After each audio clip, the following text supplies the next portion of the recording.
Hello guys, welcome back to my video.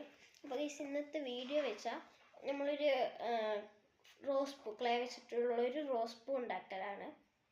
സിമ്പിളായൊരു rose പൂ ആണ് guys ഉണ്ടാക്കുന്നത്. അപ്പോൾ അതിന് വേണ്ടി വേണ്ടത് ഇഷ്ടപ്പെട്ട കളറിൻ്റെ ഒരു ക്ലേ, വൈറ്റ്, റോസ്, പിങ്ക്, പറഞ്ഞിട്ടൊക്കെ ഇഷ്ടപ്പെട്ടൊരു കളർ. എന്നിട്ട് നമ്മൾ കുറച്ച് ഇങ്ങനെ ഒരു ഒട്ടിച്ചാലും എടുക്കാൻ പറ്റുന്ന ഒരു സ്ഥലം വേണം. എന്ന് വെച്ചാൽ ഇങ്ങനെ ക്ലേ ഒട്ടിക്കഴിഞ്ഞാൽ പിന്നെ സിമ്പിളായി നമുക്ക് ഇങ്ങനെ എടുക്കണമല്ലോ. അപ്പം അങ്ങനത്തെ ഒരു സ്ഥലം വേണം. പിന്നെ ഒരു ഇരുങ്കോല്, പെയിൻറ്റ് ഇരുങ്കോലിൽ പച്ച കളർ അടിക്കാൻ വേണ്ടിയിട്ടാണ്. ഇല വേണമെങ്കിൽ കൊടുത്താൽ മതി. ഞാൻ ഇല കൊടുത്തിട്ടില്ല, ഞാൻ ഒന്ന് ചെയ്തിട്ടുണ്ട്. അപ്പം ഞാൻ അതൊന്ന് എടുത്ത് കാണിച്ചു തരാം നിങ്ങളൊക്കെ എന്തായാലും. അതെടുക്കാൻ നല്ല പാടാണ്. അപ്പം ഞാൻ വേറെ എടുത്ത് കാണിച്ചു തരാം. അപ്പം ഇങ്ങനെയായിരിക്കും നമ്മുടെ റോസ്. ഞാനിപ്പോൾ വൈറ്റും കൊണ്ടാണ് ഉണ്ടാക്കുന്നത്. ഞാനപ്പോൾ കാണിച്ചു തരാം എങ്ങനെ ഉണ്ടാക്കുന്നത്. ഫസ്റ്റ് നമ്മൾ കുറച്ച് വേണ്ടത്ര ക്ലേ എടുക്കുക. കവറിൽ നിന്ന് തന്നെ പൊട്ടിച്ചിട്ട് ഇങ്ങനെ വേണ്ടത്ര ക്ലേ എടുക്കുക. എന്നിട്ട് ഇത് നല്ലോണം മിക്സ് ചെയ്തിട്ട് ഒരു സ്ലൈം രീതിയായിരിക്കും ചില ക്ലേ ഒക്കെ. അപ്പോൾ അതൊക്കെ ഒന്ന് മാറ്റി അത് ഒട്ടിയാലും മുറിച്ചാലും ഇങ്ങനെ ഒട്ടാൻ പറ്റുന്ന രീതിക്കാണോ എന്നൊക്കെ നോക്കി ഒരു ശബ്ദമൊക്കെ വരുന്ന രീതിക്കൊക്കെ ആക്കിയിട്ട് വേണം ചെയ്യാൻ തുടങ്ങാൻ. അപ്പോൾ നമ്മൾ ഫസ്റ്റ് ചെയ്യേണ്ടത് ഞാൻ പറഞ്ഞില്ലേ ഇത് വേണമെന്ന്. അപ്പം ഞാൻ ടൈൽസിലാണ് ചെയ്യണത്, പെട്ടെന്ന് എടുക്കാൻ പറ്റുന്നത്. അപ്പോൾ അങ്ങനെ ഒരു ഉണ്ട പോലെയോ അതങ്ങനെ നീളത്തിൽ ഇങ്ങനെ ഒരു ഇതുപോലെ ആക്കിയിട്ട് എടുക്കുക. എന്നിട്ട് അതിന് ഇങ്ങനെ താഴെ ടൈൽസിൽ വെച്ചിട്ട് ഇങ്ങനെ ഇങ്ങനെ അമർത്തി കൊടുക്കാം. ഇങ്ങനെ അമർത്തി കൊടുക്കാം. അപ്പോൾ താഴെ പൊടി വല്ലതും ഉണ്ടെങ്കിൽ അത് നല്ല പ്രശ്നമാണ്.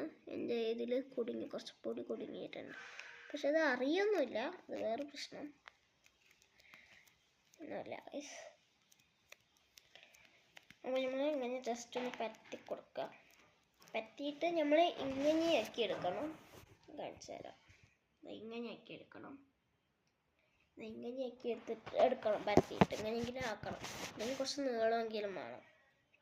ഇങ്ങനെയെങ്കിലും വെക്കുക. അതിനുശേഷം നമ്മൾ ഒരു ഇരുങ്കോല് പറഞ്ഞില്ലേ, അതങ്ങനെ എടുത്തിട്ട് ഇങ്ങനെ ഫിറ്റ് ചെയ്ത് കൊടുക്കുക.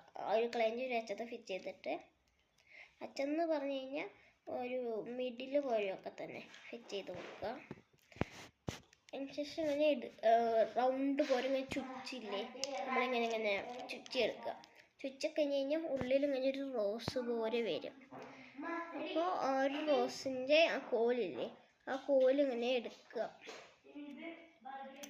അതിനുശേഷം നമ്മൾ വേണ്ടാത്ത കുറച്ച് നീളം ഉണ്ടായല്ലോ, എൻ്റെ ഇങ്ങനെ വെച്ചപ്പോൾ കുറച്ച് നീളം ഉണ്ടല്ലോ, ആ നീളത്തിൽ ഞാൻ ഇങ്ങനെ മുറിച്ച് കളഞ്ഞിട്ട് ബാക്കിയുള്ള ഭാഗം ഒട്ടിച്ചിട്ട് ഒരു കോല്, ഇരുങ്കോലി പറഞ്ഞ ആ കോല് തന്നെ എടുത്തിട്ട് ഇങ്ങനെ വെക്കുക. ഇങ്ങനെ ഒന്ന് ഒട്ടിച്ചു കൊടുത്താൽ മതിയേ. അതിനുശേഷം നമ്മൾ ഇതിങ്ങനെ അതിൽ വെച്ച് കൊടുത്തിട്ട് ഇങ്ങനെ ഒന്ന് ആക്കിയെടുക്കുക. ഇതിങ്ങനെ ഒന്ന് ആക്കിയെടുത്താൽ മതി. അപ്പോൾ ഇതുപോലെയാണ് റോസ് പൂ ഉണ്ടാക്കേണ്ടത്. അപ്പോൾ ഭയങ്കര സിമ്പിളാണ് ഗൈസ്, നിങ്ങൾ ഉണ്ടാക്കിക്കോക്കുക. ഞാൻ ഉണ്ടാക്കിയ കുറച്ചെണ്ണം ഉണ്ട്, അതൊക്കെ ഞാൻ കാണിച്ചു തരാം നിങ്ങൾക്ക്. ഒരു സെറ്റാണ് ഞാൻ ഉണ്ടാക്കിയിരിക്കുന്നത്. ഞാൻ റോസ് കളറും പിങ്ക് കളറുമാണ് എടുത്തിരിക്കുന്നത് ഉണ്ടാക്കാൻ. നിങ്ങളൊന്ന് ഉണ്ടാക്കി നോക്കാം. പിന്നെ കുറച്ച് മണം വേണമല്ലോ റോസ് പൂവിന്, ക്ലേൻ്റെ മണം പറ്റില്ലല്ലോ. അപ്പോൾ അതിന് വേണ്ടിയിട്ട് കുറച്ച് അത്തറ സ്പ്രേ കൊടുക്കുക. അത് എന്നിട്ട് കുറച്ചങ്ങനെ ആക്കി കൊടുത്താൽ മതി. അപ്പോൾ കുറച്ച് മണം കിട്ടും. അതിന് ഇഷ്ടമുള്ളൊരു മണം എടുത്തിട്ട് അങ്ങനെ ആക്കി കൊടുത്തു കഴിഞ്ഞാൽ കുറച്ച് മണം കിട്ടും. വയസ്സ് ഇത്രയേ ഉള്ളൂ ഇന്നത്തെ വീഡിയോ. ഇഷ്ടപ്പെട്ട ലൈക്കും സബ്സ്ക്രൈബും ഒക്കെ ചെയ്യുക. Bye bye.